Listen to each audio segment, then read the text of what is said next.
How's it going, Eliminators? Today, I'll be showing you why you may want to upgrade the lug nuts on your Ford F150. So with that being said, let's get right into it. So as the seasons start to change, unfortunately, I'm going to have to take my 22-inch wheels with summer tires off of my truck and change over to my factory 17-inch aluminum wheels with winter tires on them. And when we're going to be doing that, I'll be upgrading the lug nuts on the truck. So I got the truck up on the hoist over here at my buddy's shop. And like I said, you know, for wintertime, even though these Nitto 420S tires are considered to be all season, I really wouldn't want to drive these in the winter because look at them, they're pretty much a summer tire. So like I said, I do have my factory 17-inch aluminum wheels with a set of Westlake 265/70 R17 winter tires there. And when I change over to these wheels, I'm also going to be changing over the lug nuts. I will not be using the aftermarket lug nuts that I have on these wheels here, which are the black anodized hex lug nuts there. You guys can see that these ones are rusting a little bit, but there's going to be a reason why I will not be using the factory lug nuts on my factory wheels. So in front of me today, I have two different lug nuts that are completely different, yet very similar. Manufacturers are using this design of lug nut on multiple vehicles, and they're not very good, and I'm going to explain why. So if you've recently been into the dealer with your newer truck and your dealer said that you have swollen lug nuts and you need to replace the lug nuts and you think, you know, am I getting ripped off? You're actually not. And there is an inherent design flaw with this style lug nut. So on these factory Ford lug nuts, we have this inner threaded piece. That's what threads onto the stud. And then we have this outer shell. And you guys can see the seam right there. Now, this is the design flaw of these lug nuts. So what happens with these lug nuts is, especially in the wintertime, moisture is going to go in between that little seam there, and it is going to get in between the outer shell and the inner casing. And what happens is when water freezes, it expands. So you could imagine that any of that trapped moisture in there, when temperatures get below freezing, that moisture is going to freeze, it's going to expand, and that's when you get what is commonly referred to as swollen lug nuts. So what'll happen is your socket will not fit onto this lug nut right here, and you either have to hammer the socket on or you have to use a larger size, which ends up stripping the lug nuts, and then you 100% have to replace them. So like I said, if you've recently been into the dealer with your new vehicle and the dealer said, you know, you're going to have to replace your lug nuts, you are not getting ripped off. However, factory lug nuts are more expensive and they're going to be replacing the lug nuts with the same poor design. So this is where this lug nut here is a solid lug nut. So this is a one-piece lug nut. It has been powder coated black, so it'll give my truck a little bit of that color match to it. The brand name is Gorilla, and this is an M14 by 1.5. So it's a metric 14 millimeter thread, and what you get is just a better design overall. You're not going to get a swollen lug nut with this because it is a solid one-piece design. There is no area for the moisture to get into. Now I'll go over part numbers in a moment, but basically just to go over the design of these lug nuts, they are both called what is known as an Acorn style lug nut. They have a 60-degree face on them, which is going to be used for factory wheels. And I'll pull off one of my aftermarket hex lug nuts after to show you what the difference looks like with those. But basically you want to keep in mind that if you are going to be using factory wheels, you can go ahead and use these lug nuts. Now there is going to be a part number on the side here, and the part number for these lug nuts are going to be a 61148CX. Now that is for the individual lug nut. However, you can buy a bulk pack, and that is going to be right here. So this bulk pack is going to be a 61148BCX. The issue is Gorilla only sells the bulk lug nuts in packs of 40, or they sell them in singles like this prepackaged right here. And obviously purchasing a pack of 40 lug nuts is going to be more than what I require for this truck because it has 6 lug nuts per wheel, a total of 12 per side, which gives us a total of 24 lug nuts for this particular truck. So if you go out and purchase the 40 pack, you're going to have more than what you need. Therefore, you're spending more money. And also they sell the individual lug nuts for more. So if you went out and just bought 24 of these individually, you're also going to be spending more money.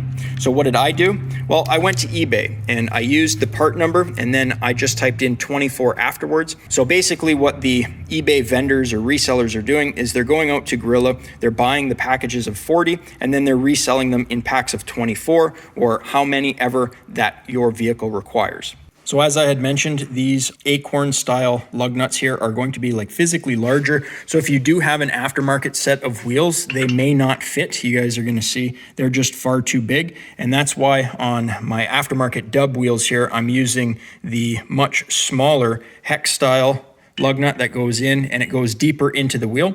So I'll do a quick comparison on my factory wheel as well. So over here on my factory 17-inch wheel, I'll try to get a nice shot, but you guys can see that there is a good surface mating area between the 60-degree Acorn style solid Gorilla lug nut compared to the aftermarket one that doesn't have that bulbous head. So this one sinks deeper into the hole. So you're not getting that great of a contact area, which is going to significantly reduce the amount of pressure that that lug nut holds that wheel onto your hub. So while you can use these aftermarket smaller lug nuts on both factory and aftermarket wheels, you may not be able to use a factory style lug nut on all aftermarket wheels. It just depends on the design of the wheel.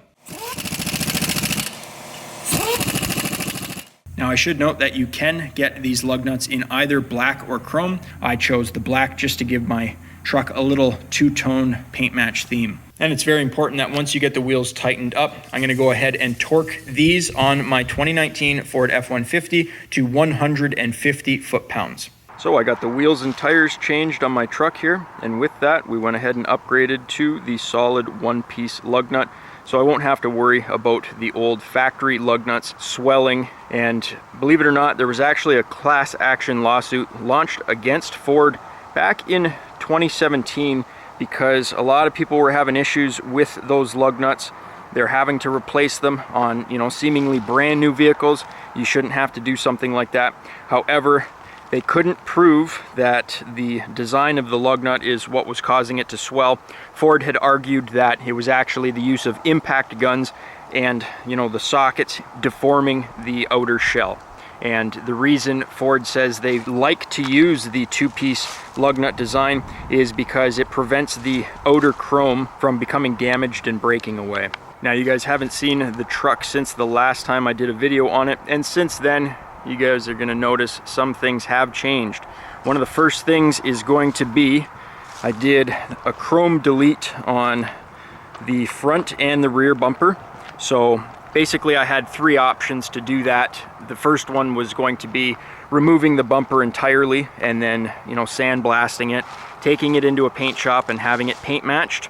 Obviously, super expensive to do that, and it requires quite a bit of labor to remove all of the parts. The second option was going to be just going down to the dealership and ordering a set of paint matched agate black bumpers for the front and the rear. Same thing, still fairly expensive and requires the removal of the bumpers and the installation of the new ones. Now, the third option was going to be installing those bumper shells that I had talked about previously when I did my last truck update. And those are basically the plastic caps that stick onto the chrome bumper using the 3M adhesive strips. However, I really didn't like the idea of having, the big plastic bumper shell caps stuck onto my chrome bumpers. And I heard that the bumpers ended up rusting underneath those plastic shells. So I decided to go another route. Instead of paying a whole lot of money to swap the bumpers or get those bumper shells, I went ahead and got the bumpers vinyl wrapped in gloss black vinyl. So it's not an exact paint match to the factory agate black that has that silver metal flake in it, but you guys are going to notice that it looks almost identical. Now, by no means is vinyl wrap going to be a permanent solution to blacking out the chrome on your vehicle. However, it is going to be the most affordable option. I went with the premium gloss black vinyl that has a very strong adhesive to it, and it cost $400 Canadian to have digital detail in Welland, Ontario wrap the front and the rear bumper. But as you guys can see, it completely changes the look of the truck. I absolutely love the look of the truck now with the vinyl wrapped bumpers, and Mike down at Digital Detail in Welland did a fantastic job. That's going to be my go-to place from now on for any type of vinyl wrapping that I need. You guys may have also noticed that the windows are a little bit darker than they were the last time you saw this truck, and that's because I took the truck down to the Tint clinic in St. Catharines, Ontario, and got some premium ceramic tint installed. I ended up choosing to go with a 35 over the factory tinted glass on the rear there. So from the factory, these trucks come with, I believe, a 35% rear window tint. So a 35 over that ends up looking very similar to a 20% here on the sides. And the sun is in front of me here, so you guys can see it coming through the windows. It's not too dark. However, depending on the angle, you cannot see inside of the vehicles sometimes. And then on the front of the truck, I ended up going with a 5% brow, and that just cuts the glare. And then I ended up getting some AVS window visors installed as well, just so that I can roll down the window a little bit without worrying about water getting in if it's raining. And it also cuts some of the air going into the cabin while you have the window rolled down just that little bit.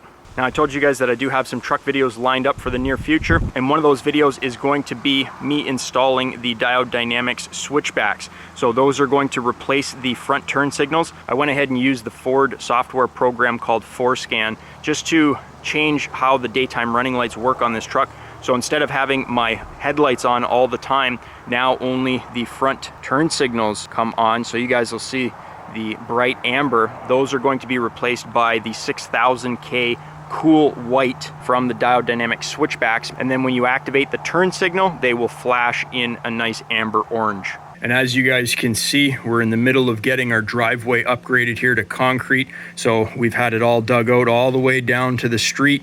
We got it leveled, wire mesh and rebar is starting. They've started on the forms, and we're going to be pouring concrete shortly. So we're going to be shut down probably for another week, maybe week and a half, because we don't want any equipment rolling on the freshly poured concrete, because we don't want to mess up the top layer of that concrete. So that's why I didn't upload a video last week, because what a mess this was, busting up all of the asphalt and getting rid of that. But I'll show you guys a shot of what it looks like once it's done, and it's definitely going to be worth the money. Well, that's going to wrap up today's video. If you guys enjoyed it, think about leaving me a thumbs up. You know, it really helps me out. You can click here to subscribe and click over here to watch one of my previous videos. I upload every single week, so be sure to stop on by next week. Check channel out for new content. And as always, thanks for watching.